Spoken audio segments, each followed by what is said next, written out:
Hello folks, and welcome back to another Where Winds Meet guide. Today we're diving into oddities, explaining how you can acquire each of the 10 different types that currently exist, the locations of both oddity collectors where these can be handed in, and the exact benefits of doing so. As a quick little side note, these 4 codes do currently exist for all players, so if you head into the settings in-game, select Other and then select Exchange Code, you can redeem all 4 of these for some additional rewards. And I'll have all 4 of these written in the description below. Anyway, as always, this guide is absolutely rammed with information and we're not wasting any time, so let's get started.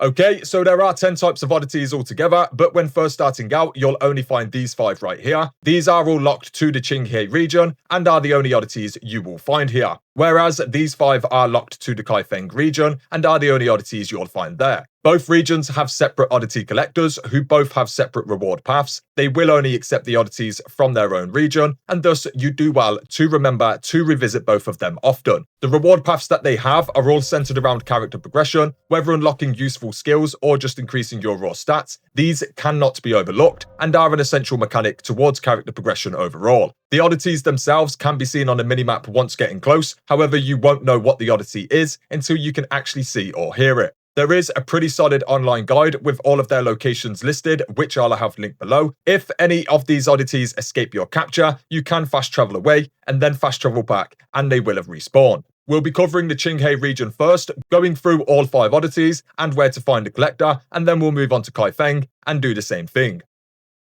So, beginning with the Qinghe region, we have these 5 oddities here, which are the Ironwing Mantis, Enchanting Lotus, Redmist Beetle, Dagger General, and Whisper Hive. Beginning with the Ironwing Mantis, you'll first notice its audio direction and likely the sparkles it leaves in its trail. Upon getting close and hitting the observe prompt, the mantis will begin flying away, periodically stopping before flying off again. You want to basically begin chasing it down as soon as you can, and then spam the capture button once it lands. This should usually always do the trick on the first or second stop, however, some obstacles may sometimes get in the way. To collect the Enchanting Lotus, you'll first need to track down and loose an arrow into all of the nearby bugs. The easiest way to do this is to use the Wind Sense Mystic skill, which can be unlocked by going to Develop and then into Talents right here. Using this, you can see an awful lot that surrounds you, but of course, for this purpose, it's perfect for tracking down the purple bugs. Once all of these have been dealt with, the Lotus then can be collected without issue. And as a final side note, if you linger around the Lotus too long before it's safe to do so, then you will become poisoned. Redmist Beetles are found above these glowing red mushrooms, and to collect them, you simply just need to physically pass through them. Typically, they reside in locations where you'll have to do a little bit of thinking, as simply triple jumping from the ground won't usually work. But generally, and as a usual rule, get very high, and then simply fall into them.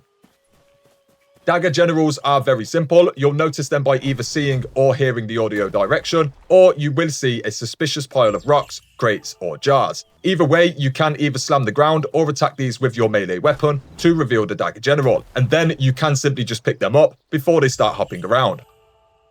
And then finally, for the first region, we do have Whisper Hives. These are usually located quite high up and first require you to loose a fire arrow into the hive before it will be safe to collect. Just like the Enchanting Lotus, if you get too close to the hive before making it safe, you will be stung, so always be sure to keep your distance until it is safe to do so.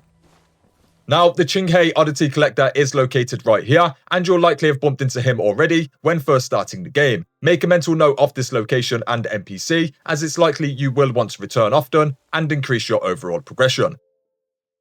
Now, for the Kaifeng region, we have these 5 oddities right here, which are the Swallow's Rest, the Moonbeam Toad, the Heartsoothe Twig, Midnight Nibbler, and Thunder Fluff. Beginning with Swallow's Nest, these are located by first either seeing or hearing this little bird. They can be tricky to differentiate from the Heartsoothe Twig birds, but an easy solution is to aim with your bow, and if the reticle turns red, it's a Heartsoothe Twig bird, and if the reticle stays white, it's a Swallow Rest bird instead. To collect these, you simply just get close and the bird will fly away, making it very easy for you to just pick up the nest. Moonbeam Toads are very similar to the Ironwing Mantis, however you don't need to press an observe prompt, and instead it will just start hopping away as soon as you get close. To catch them, you simply just need to chase them down and spam the capture button, but as a solid tip, if you do lose track of them, just use the minimap to locate them again.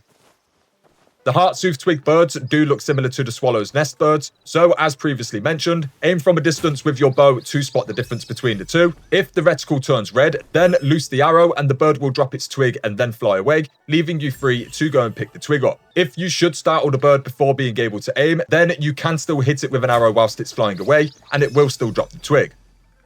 The Midnight Nibblers are almost identical to the Dagger Generals in that they hide under the same rocks, crates and jars, except when you break these open, these little guys will immediately scatter. I found anywhere between 1 and 3 inside, so be prepared to hunt more than just one down, but generally they aren't very hard to collect.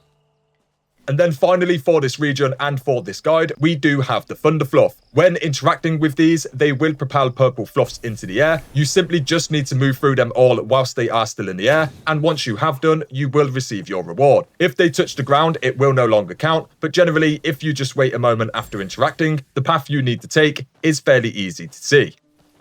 Now, Kaifeng's Oddity Collector is a little bit different in that you'll first find him located here, and he'll ask you to collect the Midnight Nibbler from below. After this, he takes off into the main city itself, and this is his permanent location. Once arriving here, he does work exactly like the other Oddity Collector, only he does of course accept different oddities, and has different character progression available. So I do hope that has helped explain everything you need to know about oddities. As mentioned before, there is a link below with all locations if you are so inclined to use a guide. Otherwise, just keep an eye on your minimap whilst exploring, and you'll bump into these almost all of the time. Don't forget to visit both collectors as and when you can, and it may be worth somewhat pushing the main story into Kaifeng to just unlock the second list of oddities and second oddity collector. But of course, you do you. This game is going nowhere, and you are very much encouraged and free to take it all at your own pace. Anyway, that would be it for this guide, folks. I'll be back soon with plenty more, and I do of course have a range of guide and news videos on the channel already, so do feel free to stop on by and check things out. Otherwise, thanks for watching, folks, and until next time, peace.